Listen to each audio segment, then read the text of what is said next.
Anytime I need to speak about music, I always have to kind of remind myself that this movie is really one story, right? That it's just being told one time through normal objective lens, and the other time with this incredible metaphor of the story in the book. Once we see that, then it becomes this kind of constant puzzle with references, with reflections, and so the beginning of this final moment, the final sequence, music starts with the theme which we hear in the scene when they find the bodies.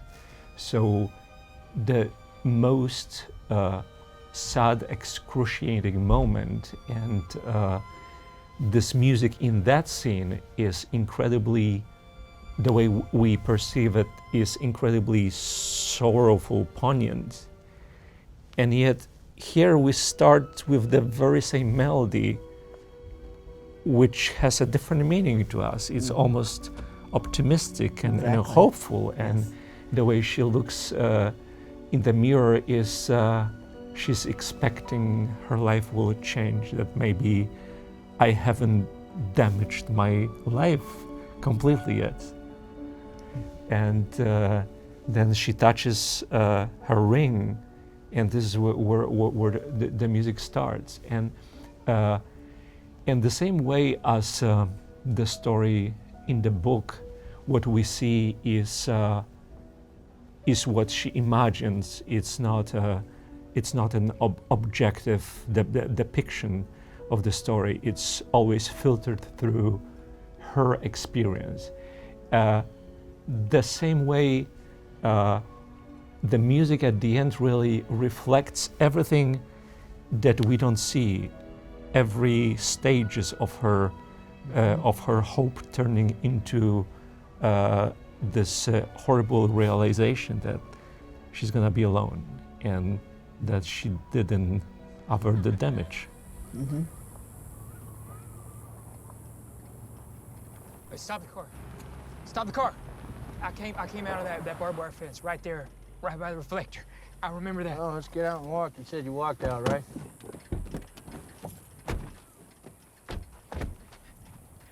I came up right here because I walked along that arroyo over there. Yeah, this is part of the old Valdez place. There's an old cattle station down that way a bit, next to where they burn their garbage. This road leads to it.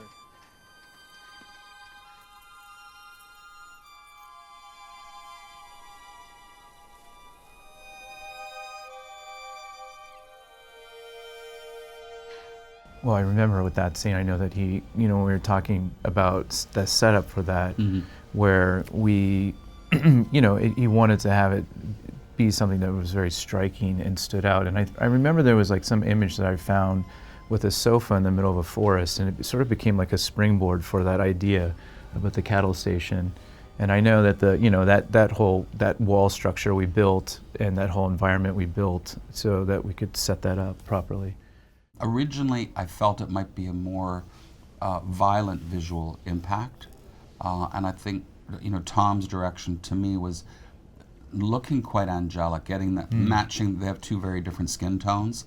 I had really gone sort of out on my own, thinking scraped up and dirt and something very violent, and he had said no, and he was really quite right that it was something quite still and angelic and white translucent skin.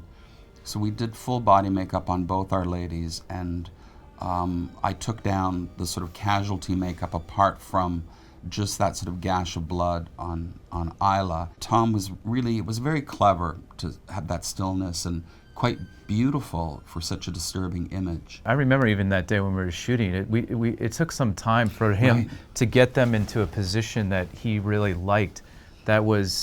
It felt that, it's everything that we were doing in that set was very considered, but you still wanted to feel as if that this was, it's almost indiscernible between the two of them, right? And I think that was one of the things, is that you weren't sure which was the daughter and which was the wife, and I think that was something that he was playing with. Also, a really important thing to add was this was, I think, for most of the crew and certainly the cast, one of the most difficult days, and certainly for both our ladies and for Jake. It was an unbelievably emotionally difficult day. And the whole cast and company, we felt it, and the girls, and you know, it is difficult sometimes. You're doing the body makeup on a young woman like Ellie, and it's indicative of something very violent, and how we represent that. Yeah. I think we all felt it. Yeah, for sure.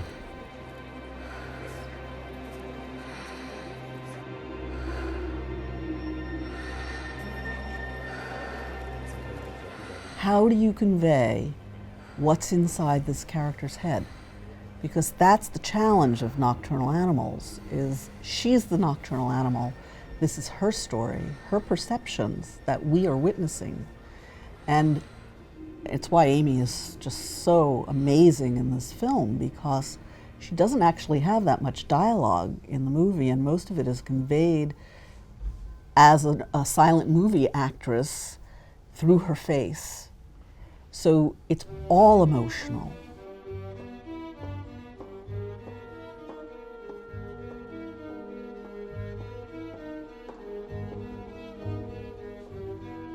This entire movie takes place in one character's head. It's her internal monologue that is going on. That becomes a dialogue in a way with the audience, and the audience has to feel what she is feeling. So she sits down at the very beginning, she reads the book, that in turn triggers her to start to remember things in her past and from her past, and it also starts to awaken her. There's a lot of talk in this movie, and there's a lot of emphasis on art. She herself feels that she was supposed to be an artist and that she abandoned it, much like she abandoned everything that she loved in her life. And at this particular scene that we're seeing right now comes about a little more than halfway in the movie. And she has now started to come alive. And she kind of comes out of her dream world for a minute, and she sees this painting.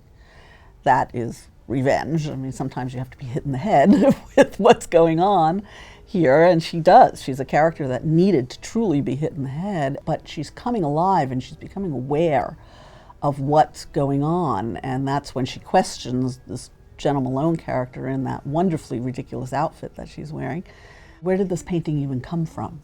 Basically, all the little things as she's going through this, she's trying to maintain her composure, keeping that outer carapace that she always has, except then when she looks on the phone, everything that's about the novel, everything that's about her past, comes back to haunt her. Yeah. What is that? Oh my God, it's so cool. It's this app that lets me watch Willow while she's in her crib.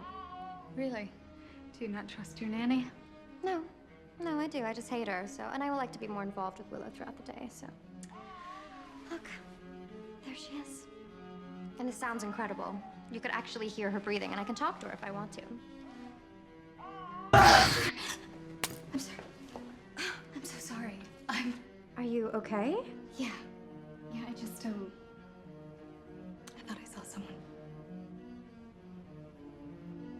Well, you did see someone. That's Willow, and she's in her crib. Amy's look, it's quite imperfect in some ways, and I think that was the beauty of what he wanted. It's very hard in makeup for film to do something that's quite a little bit off, and her skin whiter, the hair really straight at this point, and indicative of the flashbacks where she had a much more natural look, where she's changed. Her hair was naturally wavy to this very straight, poker straight, quite affected look. Well, even the environment is affected, so it's like it's very controlled. That's right. Right. And Jenna Malone, who just came in for those couple of days, was the same thing. We really stayed clear of a lot of lip colors, but her with the white face and that red mouth, dressed that way in Ariane's costume, and the set, it just all kind of, you see their faces. And it does seem to say something. Anyways, I think think we should cut her loose. She isn't who she sold herself to be when we hired her. I disagree. I think we should keep her for now. Why is that? Because she's great, and we all like her. She just needs our support and a little bit of time, that's all. But it's not working. We need to fire her. There's an awesome candidate that we could steal from the Hammer if we move fast. I agree with Linda. We hired her. We should support her. New doctor.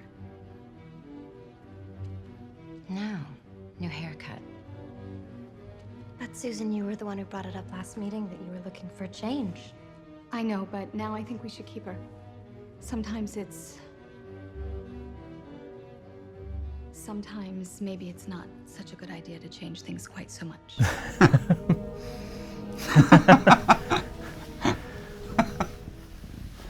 love her.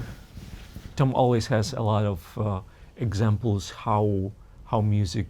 which music he likes, how it interacts with a scene, but at the same time it's always a very creative process, really, and there's no theoretical assumption until it's done. It's never really set in stone. As we continue working on it, it turned out that certain things could be done in a different way. So what I really love about this process with Tom is that it's completely, really uncompromised artistically, that we don't really commit to anything at the beginning. Any choice can be reverted when we realize that it's not great after all. Well, as long as it's true to the emotion that we're trying to convey. Yes. And I think what's so fascinating about this end scene is that it's in essence a silent movie.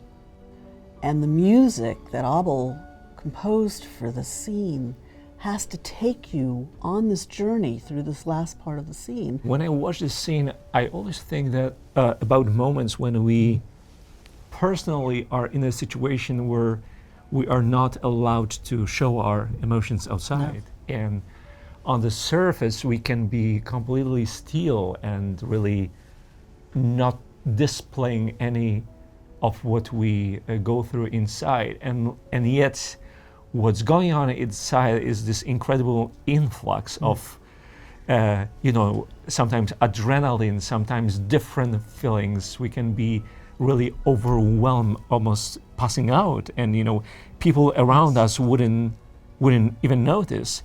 And this scene, I try to imagine if Amy tried to act too much, to actually show all this journey by her with her acting means, it would have been too much. Yes. It wouldn't be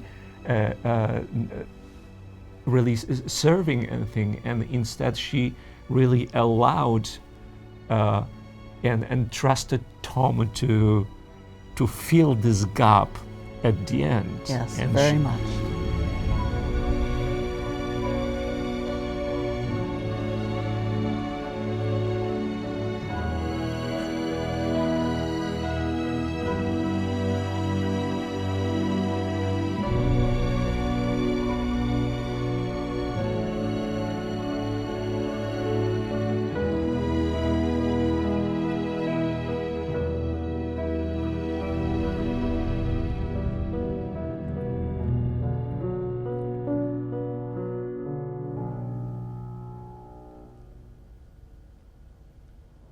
Bravo, Abel.